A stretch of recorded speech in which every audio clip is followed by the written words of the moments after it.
এই কচু ছোটবেলায় খাইতাম, এত মজা।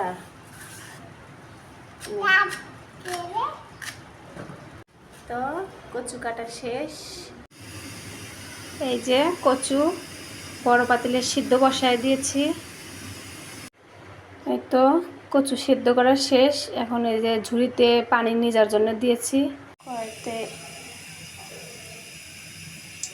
তেল দিলাম। এই যে শুকনো মরিচটা লাল হয়ে গেছে। এখন এইখানে দেব রসুন, পেঁয়াজ, কাঁচামরিচ।